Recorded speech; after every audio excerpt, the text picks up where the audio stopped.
¿Tienes dudas sobre la situación en la que está Uber en zona metropolitana de Guadalajara y las distintas empresas de redes de transporte? Quédate porque vamos a hablar con el director de transporte público para conocer los detalles sobre este tema.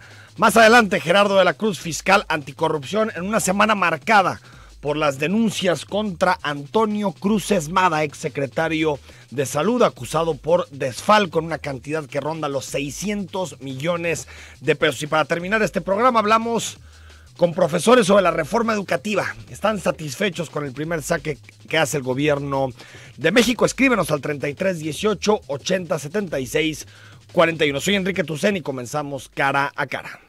En esta mesa dialogan todas las ideas, se genera la noticia y se dicen las cosas. Cara a Cara, la información clara y precisa en voz de sus protagonistas. Cara a Cara, con Enrique Tucen.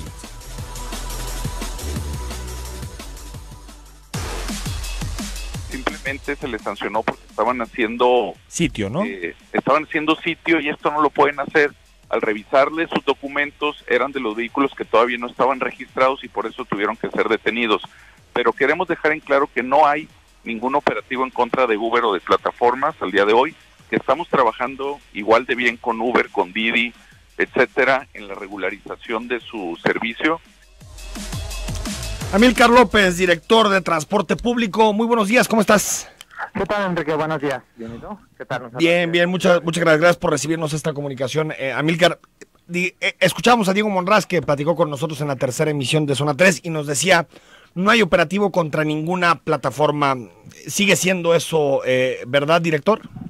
Así es, mira, como tal, en lo que va de esta administración, lo que sí hemos estado realizando son operativos generales para las diferentes modalidades de transporte, con el objetivo de realizar pues una regulación al servicio, y estos operativos se están realizando de manera constante a todas las modalidades. ¿Por qué se están deteniendo y levantando autos de Uber? Pues mira, o de plataformas. Principalmente cuando incumplen con alguna de las normativas del reglamento de tránsito, la ley de movilidad. Sí. Y cuando sucede esto, pues se solicita la revisión de su documentación para que se acrediten como trabajadores dentro de una plataforma, y cuando no cuentan con ello, pues bueno, se realiza la detención.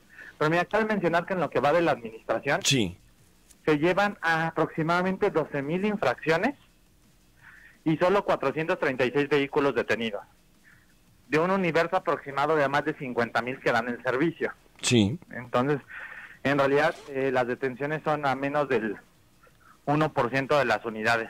Es decir, 12,000 infracciones se han puesto a autos de plataformas y 436 vehículos se han detenidos. Sí, las 12,000 son en general a las diferentes modalidades de transporte, y igual el número de detenidos es igual en general a las diferentes modalidades. Esto no tiene que ver nada más con plataformas. Exactamente, lo que queremos decir es que los operativos se llevan de manera indistinta para las diferentes modalidades. Sí. No hay un operativo específico para, digamos, en este caso, plataformas, sino que lo que se busca es regular y mantener la calidad del servicio. ¿Qué pasa, Amílcar, con el permiso de Uber y de las plataformas? Si tú nos puedes aclarar esta información, ¿pagó o no pagó su permiso? ¿Las empresas están en orden o no están en orden? Mira, como tal, por ejemplo, en el caso específico de Uber, se está llevando a cabo la revisión de la documentación y la complementación de la misma para poder entregar la autorización como plataforma. Y en segundo lugar, se está buscando el que la plataforma también termine con el registro de todas sus unidades, conductores y socios. Ese proceso es un proceso que está abierto y que lo vamos a llevar de la mano con la plataforma para facilitarlo y hacerlo de una manera mucho más ordenada.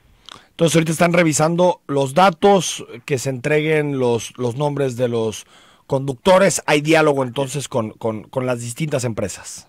Hay diálogo con las distintas empresas, al igual que con las diferentes rutas de transporte y con todas las modalidades. La Secretaría siempre está abierta para intentar buscar, soluciones que sean siempre, a favor del servicio y al favor del usuario. Es decir, para quien nos está escuchando, Amílcar, que maneja, que es conductor de Uber o de alguna plataforma, ¿cómo saber si está correcto y si tiene todos los papeles en orden y su registro y todo? Mira, en la anterior administración lo que se llevaba a cabo era un registro, digamos, ya sea en la Secretaría o en las oficinas que están en calle 2. Sí. Con esta documentación normalmente lo que se entregaba era un holograma, o en dado caso de no entregarle un holograma, era una hoja de registro. Sí. Mientras tengan esa hoja de registro, quiere decir que están, digamos, actualizados de información. Cabe mencionar que el registro lo tiene que llevar a cabo por, bueno, hay un registro para cada uno de los conductores, cada una de las unidades y de los socios. Entonces, ahora lo que estamos haciendo es que digamos, esta labor de registro la queremos hacer a través de las plataformas, Sí. donde también, para que también haya una liga entre la plataforma o el conductor, y la plataforma y el vehículo, y la plataforma y el socio. Sí. Dado que creemos que también la plataforma pues debe ser corresponsable de llevar esto a cabo, ¿no? No solo inscribir sí. dentro de su plataforma, sino dar a conocer a quién está inscribiendo y en qué condiciones. Entonces ahora todo el registro es ante la plataforma. Así es. Ya no hay que ir a movilidad por hologramas ni por hojas de registro. Exactamente, nosotros entregaremos todo eso a la plataforma, y la plataforma tendrá que hacer la dispersión a cada uno de sus miembros. Entonces, si ahorita un conductor que nos está escuchando no tiene holograma, no tiene hoja de registro, tiene que hacer el trámite o el registro ante Uber o ante Cabify o ante Didi, ante su propia plataforma donde trabaja. Así es, y presentar la documentación que nosotros solicitamos y que está estipulada, digamos, ya con anterioridad, que no es una documentación, digamos, que no sea sencilla de presentar. Sí. Es bueno, en caso del conductor, identificación, sí. El registro donde la plataforma lo identifica como conductor, en caso de la unidad, pues, y su licencia. En caso de la unidad, la factura, que cumpla con los requisitos que están establecidos en la norma técnica, y que esta también esté dada de alta en la plataforma y que cuente con el seguro para poder prestar el servicio, ¿no? Y la misma documentación para los socios. Entonces tampoco se está pidiendo una documentación que no deberían de tener de manera regular y habitual para la prestación del servicio.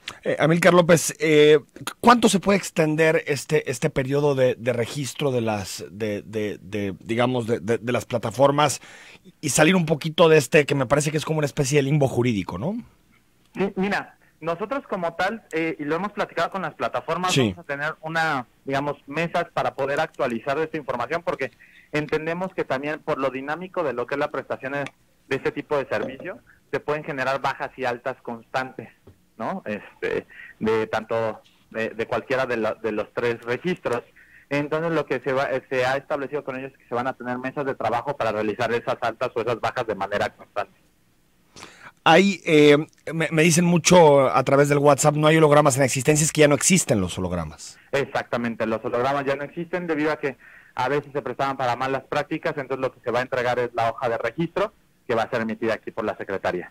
Y para quien nos está escuchando, Amílcar, no hay ningún problema si tú tienes tu holograma, tienes tu hoja de registro, o si vas a hacer tu trámite ante la plataforma, no hay ningún problema que salgas a trabajar, porque mucha gente nos dice, es que pues yo vivo al día de la chamba que tengo que hacer, y hay como también una especie de idea de que la Secretaría de Transporte está detrás cazando a los Uber para levantar su auto.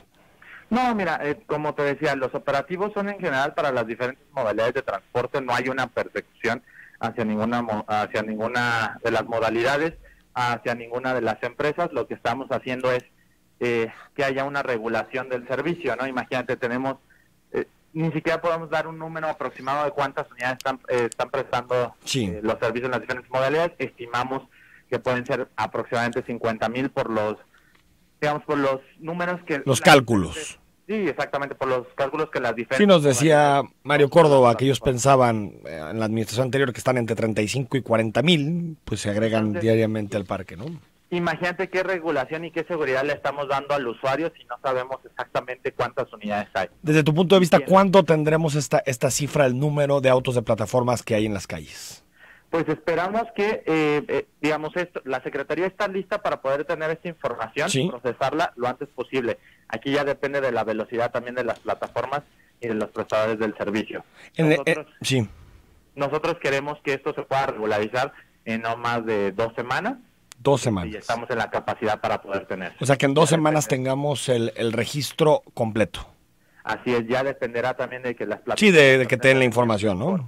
Así es. En el caso de los camiones, ustedes hicieron ya su presentación de los autobuses. La mitad más o menos no tenía registro, más o menos, de las unidades que están. En el caso de los taxis, también, no sé si te acuerdas, Amílcar, que conocimos un padrón, un registro, donde estaba plagado de prestanombres, prácticamente no sirvió de nada. ¿También se está haciendo algo así con los taxistas? Así es, también se está haciendo algo así con los taxistas, tomando como base, digamos, de toda la información que se tenía, digamos, que está un poco más consolidada por el mismo tipo de modalidad y por los mismos instrumentos que se llevaron a cabo, es la de los taxistas, donde ahí sí tenemos números mucho más precisos del número de unidades. Sí. Que para, digamos, no equivocarme en el número exacto, pero sí son cerca de, digamos, un poquito más de 12,000 unidades. 12,000 unidades. 12,000. O sea que en este momento autos de plataforma sería 4-1 a taxis. Aproximadamente. Digo, teniendo en consideración que todavía no tenemos actualizado el registro, ¿no? De plataforma. Oye, si me permites hacerte algunas preguntas que llegan del auditorio de Amílcar para resolver algunas dudas. Dice Pablo Miramontes, y los que sacamos o cambiamos el carro después de que se terminó el registro, ¿no podemos trabajar por no contar con el holograma? Si cambiaron la unidad, lo que se tiene que realizar es una baja y una alta de la nueva unidad, que eso también se tendrá que hacer a través de la plataforma, ¿no? Si cuentan con el registro, pues bueno, y ya digamos con la actualización no habrá ningún problema. Alberto dice, hola Enrique, en caso de que pertenezca a dos plataformas, ¿quién me da de alta? Mira, si en este caso, una unidad o un vehículo no puede pertenecer a muchas plataformas, el vehículo solo puede pertenecer a una. El conductor como tal sí puede pertenecer a diferentes plataformas y cada plataforma lo tiene que dar de alta. Es decir, él se tendría que dar de alta con los dos, con las dos plataformas. Como conductor, así es. ¿Y su auto? Su auto solo podría estar dado de alta en una plataforma, ¿no? Bueno, hay varias dudas, Amílcar. Me gustaría pasártelas si quieres se nos acabó el tiempo, pero por WhatsApp algunas de las dudas y que nos puedas ayudar a resolverlas, ¿no? Claro que sí, sin ningún problema. Amílcar López, director de Transporte Público de la Secretaría de Transporte. Gracias por estos minutos. A ti, Enrique. Hasta luego. Ahí están, bueno, algunas de las dudas resueltas, otras seguramente estarán ahí en el aire. Vuelve a repetir la Secretaría de Transporte, no hay operativo. Si tienes tu holograma o tienes tu hoja de registro, pues con eso, digamos, tienes todo bajo reglamento, bajo legislación. Y si no, tienes que comenzar a hacer el trámite ante tu plataforma con los criterios y con los documentos que había dicho o que señaló Amílcar López. Vamos a ir al corte, al regreso seguimos leyendo tus mensajes sobre este tema y resolviendo tus dudas. Sígueme escribiendo si tienes alguna duda de este tema y se lo pasamos a la gente de la Secretaría de Transporte para que nos asesore un poco en este tema. Pero recibimos al fiscal anticorrupción Gerardo de la Cruz, que es uno de los personajes de la semana, luego de la denuncia de Enrique Alfaro en rueda de prensa, donde dijo: tenemos comprobados por las distintas auditorías que ha hecho la Contraloría, 33 irregularidades que ascienden a más de 600 millones de pesos en la administración de Antonio Cruces como secretario de Salud. Vamos a hablar de este y demás temas con el fiscal anticorrupción. Y más adelante, reforma educativa, cómo calificar el primer saque del gobierno de López Obrador.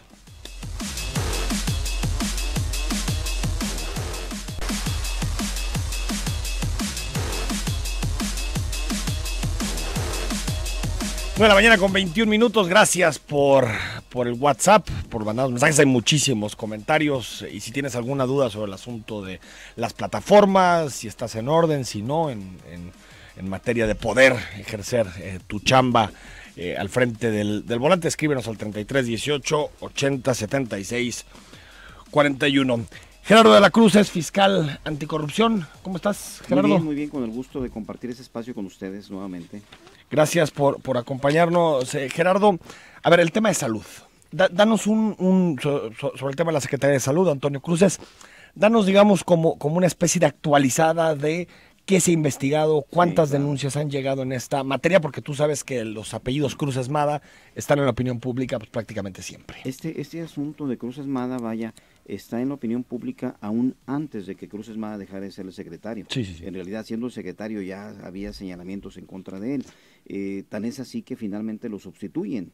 Sí, sí, sí, lo Estando quitan. Todavía la administración en la que fue designado lo sustituyen y hubo señalamientos en su momento en contra de él, pero que de alguna manera el secretario Petersen pues dijo son irregularidades administrativas, no son en realidad delitos que se tengan que perseguir. Sin embargo, hay un proceso, siempre que existe un cambio de titular, hay un proceso de entrega-recepción, en este caso fue únicamente del puesto, y aunque se hablaron de irregularidades administrativas, tuvo que iniciar un proceso de revisión por parte de la Contraloría.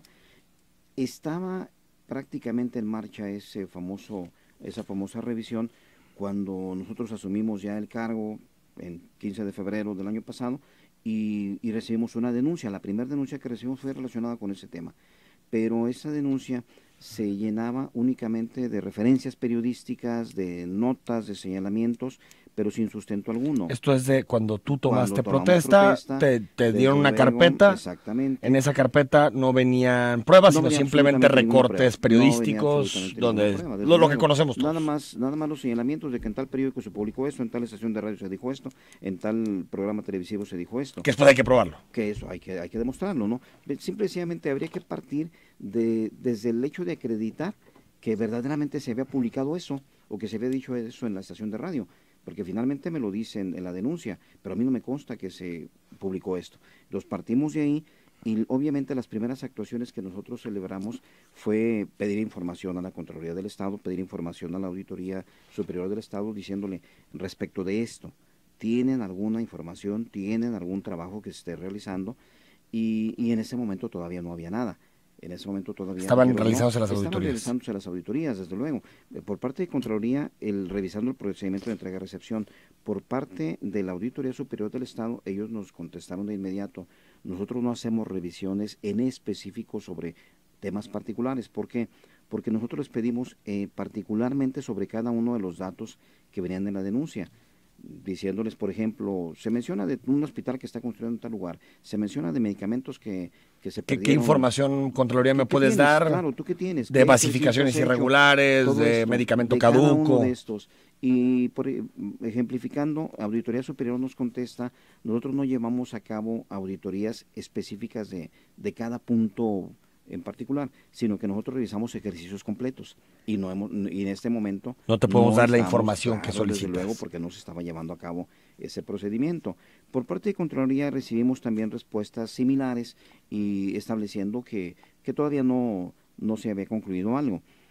Durante el año, durante el 2018, pues recibimos sí alguna información y se presentaron algunas denuncias también por parte de la Contraloría ya, pero ya sobre temas específicos. Algunos de estos eran los temas que nosotros teníamos en aquella primera carpeta y vamos, no todas se presentaron con nosotros. Con nosotros se presentaron en principio 2 denuncias, pero de las investigaciones que nosotros estábamos realizando, identificamos también carpetas de investigación que estaban en la Fiscalía General del Estado y fuimos trayendo para con nosotros las carpetas que estaban en la Fiscalía del Estado. Algunas carpetas que también no necesariamente estaban con los soportes documentales suficientes. Después fueron mandándose más. Sí, recibimos durante este año algunos reportes de parte de la Contraloría y que fueron alimentando nuestras investigaciones. Entonces, digamos, para entender el fiscal, se abre la carpeta de investigación y empezaron a pedir a la Contraloría, a la Auditoría Superior, a la Fiscalía, ¿qué tienes de este caso? ¿Qué tienes para yo poder hacer una investigación choncha, sólida y clara en la materia? Tal cual, ¿qué tienes? Eso es precisamente lo que siempre hemos solicitado. ¿Qué tienes de este caso? Obviamente, de manera paralela, las personas que trabajan conmigo, los policías e investigadores, pues estuvieron haciendo su labor, están haciendo su labor, han hecho inspecciones, han hecho visitas, el Hospital Materno Infantil, sí. Particularmente alrededor del Hospital Materno Infantil es donde se señalan la gran mayoría de las irregularidades. Es donde resulta más evidente, porque de alguna manera ahí es escandaloso el desorden administrativo que se tuvo. Pero vamos, hay situaciones que de una forma administrativa pueden ser evidentes, pero que desde un punto de vista penal. No lo son tanto. ¿Por qué? quiero tomar como ejemplo un medicamento que no es el caso de la investigación. ¿Por qué? Porque no puedo hablar de casos concretos de la investigación. Sí, por el debido proceso. Pero vamos pensando que se perdieron, no sé, 100 dosis de aspirina y que la aspirina cuesta 10,000 pesos. Bueno, desde el punto de vista administrativo, lo único que se requiere en la Contraloría es decir, aquí tenemos un soporte, tengo una factura que me dice que compraste 100 dosis de aspirinas a 10,000 pesos cada una de ellas y en este momento no están en el almacén. Demuéstrame, acredítame cómo es que salieron estas. Y al no ¿A quién se las diste? ¿A quién las recetas? Pero eso se lo dices a un área específica del almacén. Y si no te solventan esa observación, automáticamente desde el punto de vista administrativo ya está la irregularidad demostrada desde el punto de vista administrativo.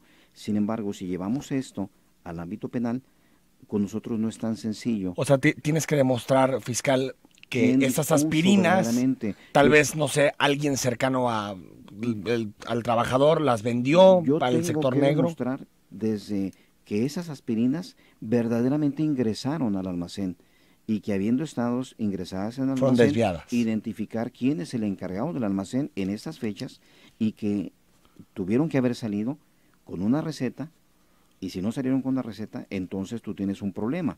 Pero también ahí entramos a otro aspecto.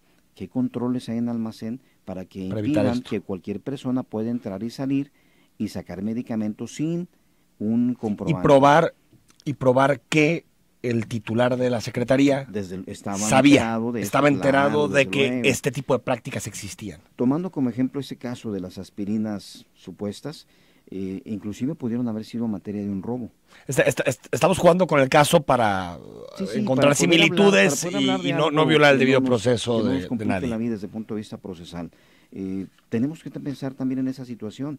Es un almacén donde verdaderamente tienes una ventanilla de control con una reja, donde una persona del interior únicamente te entrega el medicamento cuando ya tiene el soporte documental como sería la receta, o es un almacén que tiene la puerta abierta donde entra cualquier persona como Pedro por su casa y donde desde el afanador hasta un paciente pudo haber tenido a su alcance ese medicamento, porque entonces tenemos que identificar, y eso es algo que nos toca a nosotros, tenemos que identificar si estamos ante un robo o estamos ante un peculado o estamos ante una situación diferente. A ver, te llamaron a comparecer al Congreso, ha habido diputados, particularmente de MC, que han hecho declaraciones críticas contra tu labor. Ayer el Universal publicaba un trascendido donde decía: el fiscal anticorrupción en Jalisco está haciendo guaje, y Alfaro ya le jaló las orejas, seguramente lo leíste.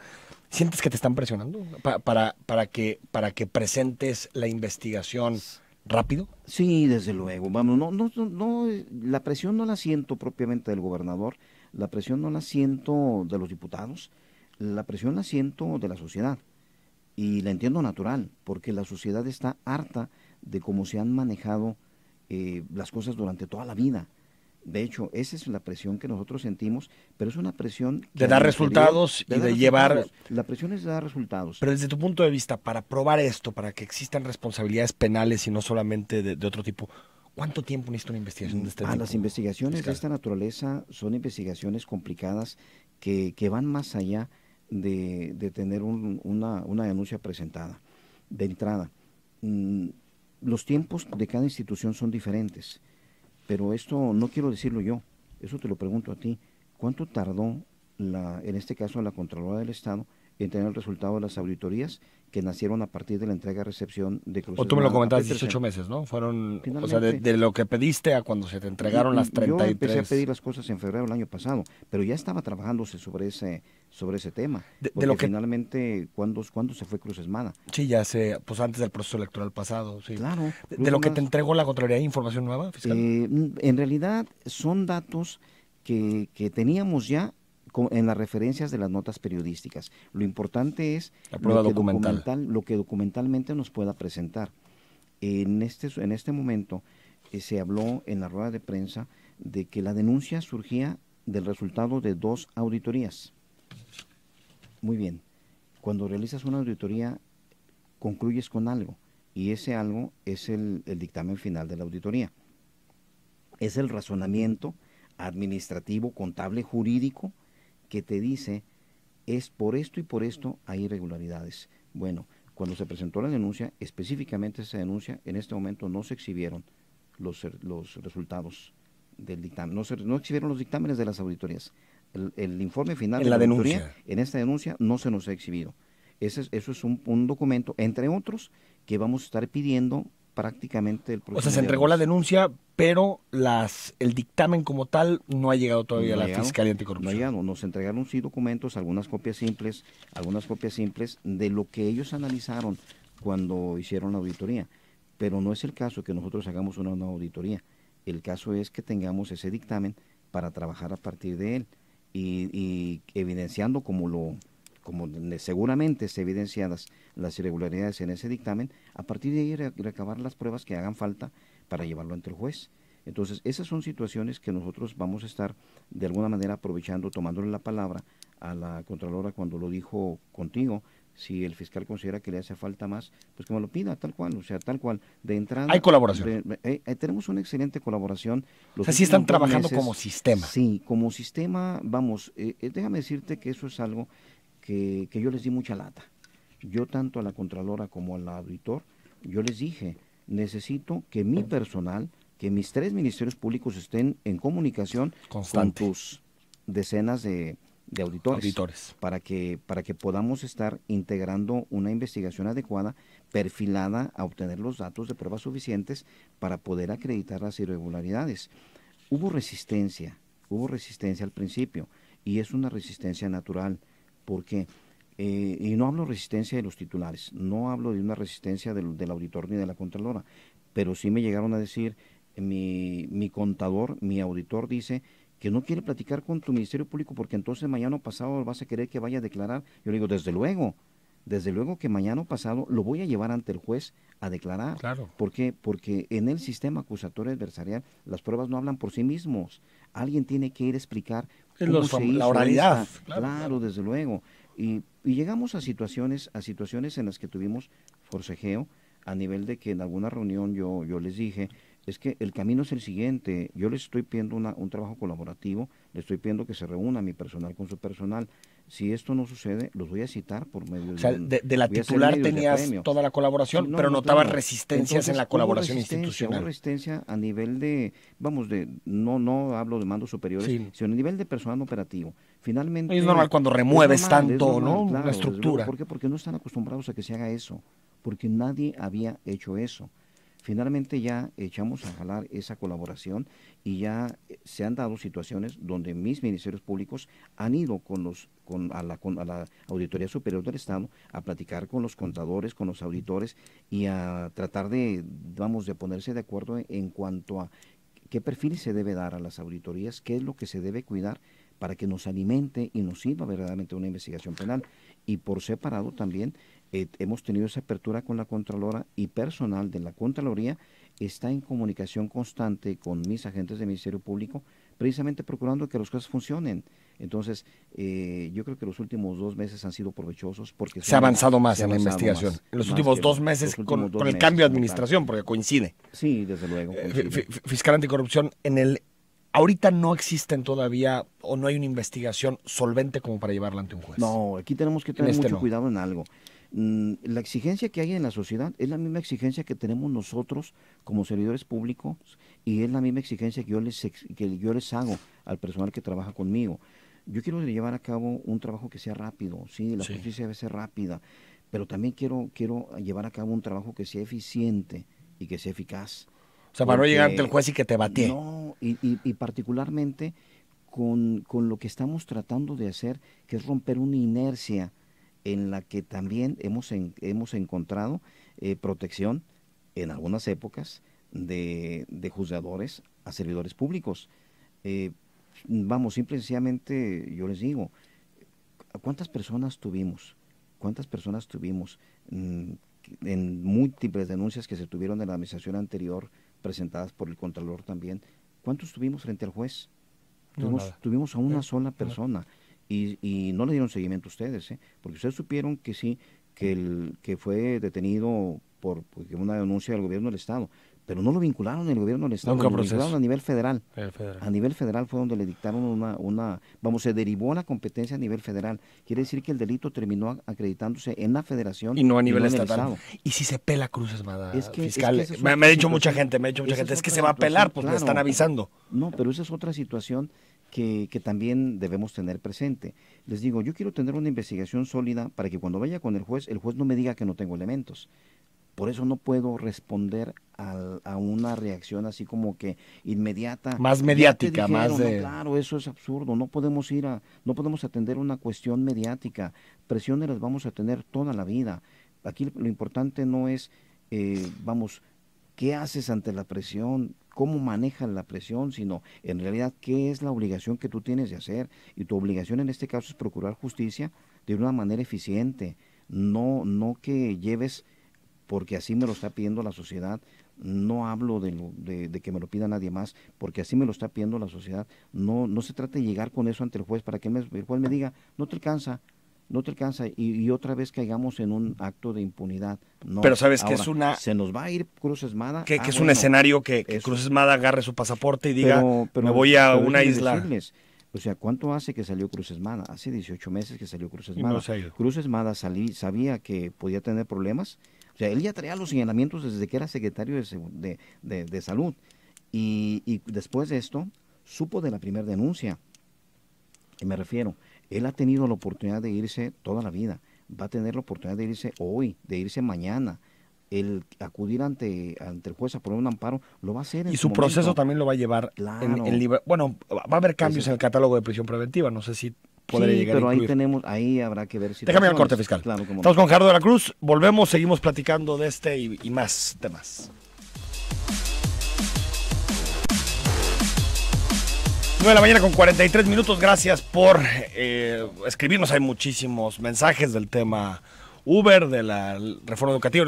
En unos minutos más platicaremos también con maestros, con profesores con relación a este primer saque del gobierno federal.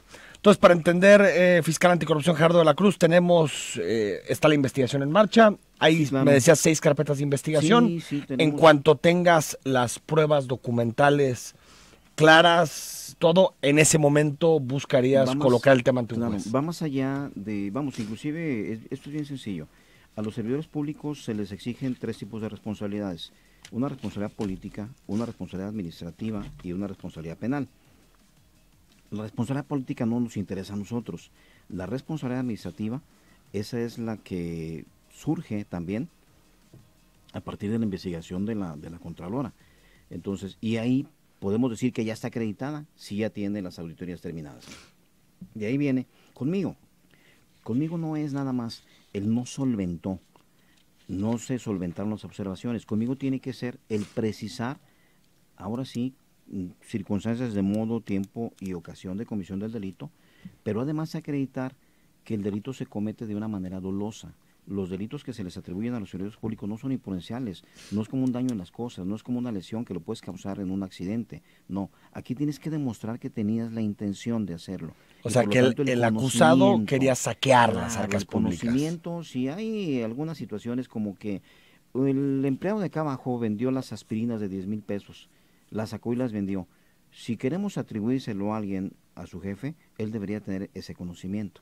Entonces, ese es un elemento subjetivo que no se desprende de un documento. Ese es que viene de testimonios de personas involucradas. Lo buscaremos circunstancialmente. Quiero retomar, mi estimado, lo que veníamos comentando acerca del riesgo de fuga que puede tener. Sí. Vaya, el hecho de que un servidor público y cualquier persona, no hablo específicamente del doctor Cruces, un servidor público y cualquier persona sea citado a una investigación y no comparezca, nosotros lo citaríamos por conducto de un juez. Si no comparece, el siguiente paso es pedir una orden de aprehensión.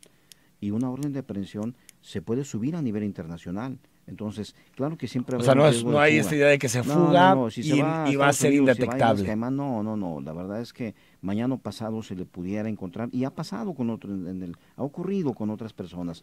Ahora, también está esta situación de que la ley en este momento no contempla los delitos cometidos por hechos de corrupción como delitos de prisión preventiva oficiosa. Y si bien es cierto que existe ya, ahí tenemos una una reforma constitucional en marcha donde ya tendría ciertos delitos por hechos de corrupción también como delitos de prisión preventiva oficiosa. No debemos perder de vista que hay una prohibición en la Constitución de aplicar la ley de forma retroactiva.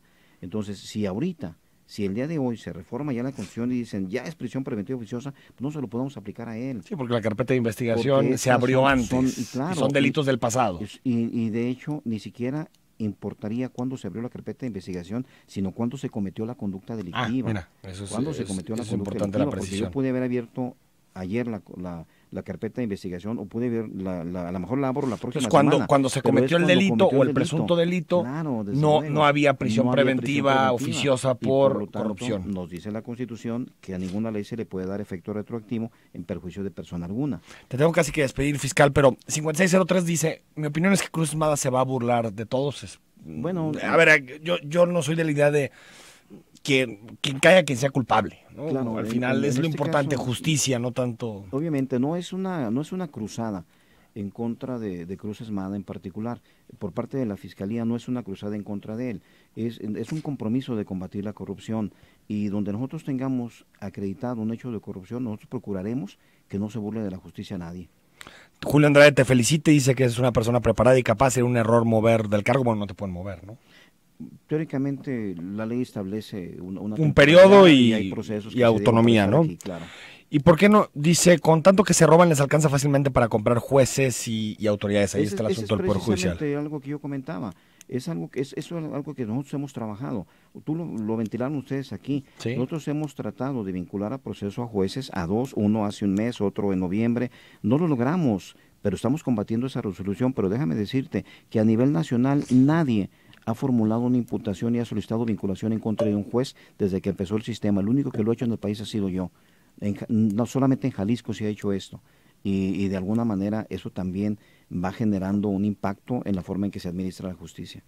Te dice también, es un secreto a voces que los secretarios de salud compran el puesto, por eso se esfuerzan en recuperar lo invertido. O sea que Aristóteles Sandoval sabía de los malos manejos de su secretaría. Y esta es la última pregunta, porque nos tenemos que ir al tema de reforma educativa fiscal.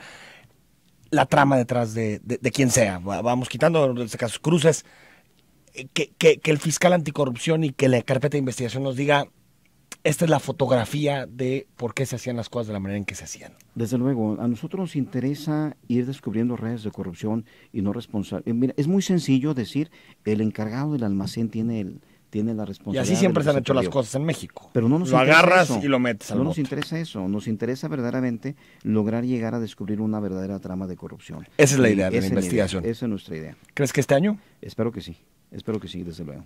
Fiscal anticorrupción, Gerardo de la Cruz, gracias. Es un placer siempre por estar abierto a platicar con nosotros. Al contrario, a la orden. Vamos al corte y hablamos sobre reforma educativa.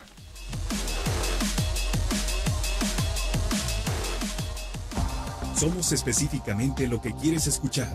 Noticias, buena música y reporte vial. Zona 3, la radio específica, en el 91.5. De los maestros estará asociada con conocimientos, aptitudes y experiencia, no con exámenes estandarizados. Los derechos laborales del magisterio están protegidos. Las opciones de mejora están precisamente señaladas en el artículo 3, y en lo que no se mejora se aplica el artículo 123 constitucional apartado B. Quiero hacer hincapié en que estos elementos de mejora, antes de la reforma educativa, por ejemplo, existía la carrera magisterial. Claudia Limón es maestra de educación básica y media superior y está en la línea telefónica. Claudia, ¿cómo estás? Muy buen día. Muy buen día, Enrique, a ti y a todos los auditorios. Oye, bueno, tú te has metido mucho este tema de la evaluación, el debate sobre la reforma educativa. ¿Qué te parece el primer saque del gobierno de López Obrador? Fíjate que me parece muy bien, y yo creo que el grueso de los maestros estamos de acuerdo con el enriquecimiento que se dio de la iniciativa de ley que había promovido el presidente de la República. En diciembre, ¿no? En diciembre. Sí. En estos meses se ha enriquecido la propuesta con educación inicial y también con mantener el ingreso y la promoción de los docentes en la Constitución, porque ese sí era un camino muy riesgoso el dejar en el apartado B del artículo 123 constitucional, que avala que el sindicato puede tomar el 50% de las plazas discreción, como en anteriores ocasiones. Sí. Entonces, creo que es una propuesta robusta y media entre la iniciativa de ley que promovió el gobierno anterior, esa reforma, y las inconformidades de los maestros. Yo creo que el presidente ha tomado una buena ruta, independientemente de las condiciones de inconformidades que ahora presenten ciertos grupos magisteriales asociados a los sindicatos. Es decir, me dices que entre lo que se aprobó con Peña Nieto y las exigencias de una parte del magisterio, está en el punto medio la propuesta. Sí, a mí me parece. O sea, no, que... sí, quedó más de una coma, pues, de la reforma educativa anterior. Sí, por supuesto. La promesa de quitar toda la reforma y eliminar hasta las comas, sí, yo creo que ni siquiera era viable, porque ya se había formado en el magisterio una cultura de la evaluación y los maestros hemos sido promovidos o hemos ingresado al sistema de una forma equitativa, objetiva, transparente, que si bien puede fortalecerse y pueden hacerse mejores instrumentos, ya es un avance muy grande a los diferentes tipos de ingreso que se llevaban anteriormente de forma discrecional. Y más énfasis leo en la propuesta, más énfasis en la capacitación que en la evaluación, ¿no? Sí, fíjate, Enrique, que ese es un aspecto muy importante, porque el gobierno anterior, si bien gastó 2,000 millones de pesos en la promoción de la reforma educativa, sí, los programas de capacitación hacia los maestros estaban desarticulados del proyecto general, no había un seguimiento acerca de los aprendizajes logrados y mucho menos una concreción de los aprendizajes ya aplicados en las aulas. Nadie verificaba si efectivamente esos cursos estaban siendo de utilidad. Entonces creo que el énfasis en la formación docente y en la capacitación continua es lo que finalmente nos puede dar una ruta de mejora.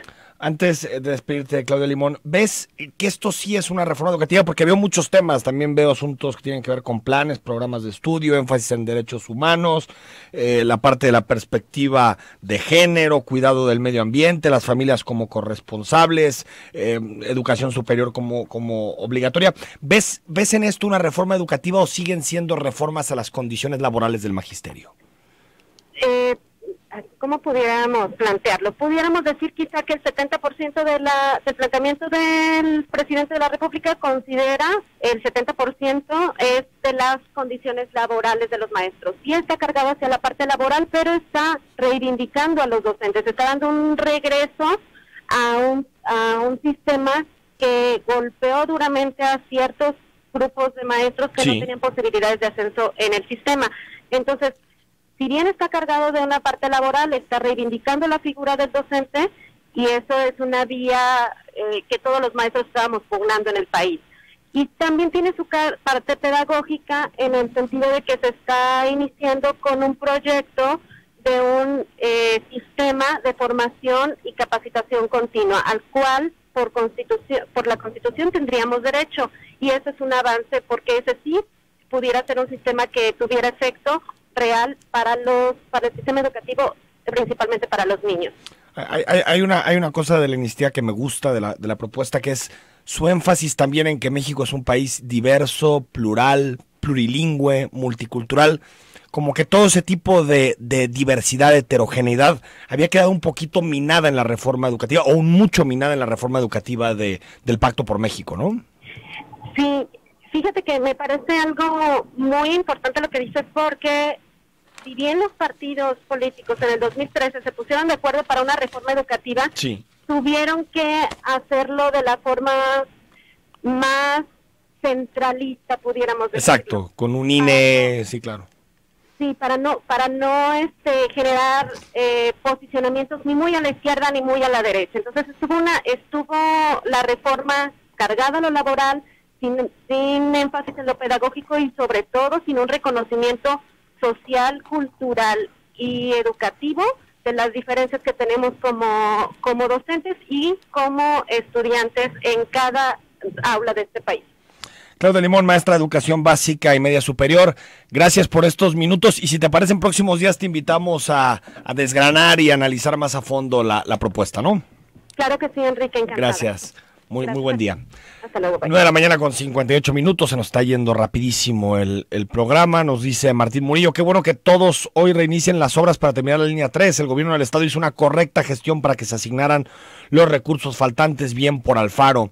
Miguel Ramírez, Ángel Villalbazo, dice, ojalá que pueda hacerse una reestructura en el sistema penal para que los políticos que sean corruptos sean condenados y que no puedan volver a trabajar en el servicio público. Bueno, Miguel, ahorita que lo comentas, ayer se aprobó en el Senado de la República la famosa muerte civil, es decir, la inhabilitación perpetua, que si un funcionario es encontrado culpable por algunos casos de corrupción, pues no pueda seguir ejerciendo en la función pública. Vamos a tener la próxima semana entrevistas con relación a este tema, nos vamos a meter a fondo, que tiene que ver más con las responsabilidades políticas, las que decía, y administrativas, las que decía el fiscal, y no tanto con las penales. Son, digamos, distintos caminos que tienen que ver precisamente con la rendición de cuentas y el combate a la corrupción. Bueno, entonces me había prometido no comentar tus programas, pero estoy cocinando para la comida. En fin, causa risa y diversión lo que está respondiendo el invitado. Yo vi conferencia de prensa del doctor Petersen de irregularidades encontradas y no era nuevo esas denuncias. Aquí se encubren entre todos, ministerios públicos, funcionarios, jueces, será lo mismo. ¿Cuál cambio? Con sus respuestas no le van a hacer nada al señor Cruces ni a ningún pez gordo. ¿A qué fiscales anticorrupción? Bueno, pues sí, yo creo que nuestra historia nos suele empujar al pesimismo. El fiscal anticorrupción tiene aquí un desafío, un gran reto. Llegó a través de la sociedad civil el fiscal anticorrupción, impulsado por organizaciones, por ciudadanos. Yo espero que se deba a eso y que al final podamos tener una investigación más allá de cruces, más allá de los nombres, una investigación sólida y sepamos quién lucró y quién saqueó a la Secretaría de Salud. Hasta aquí el cara a cara de este viernes. Retomamos la conversación el próximo lunes. Va a estar aquí con nosotros Margarita Sierra, encargada de participación ciudadana del gobierno del estado, y también le entramos al tema de la muerte civil. Soy Enrique Tucen y hasta el próximo lunes.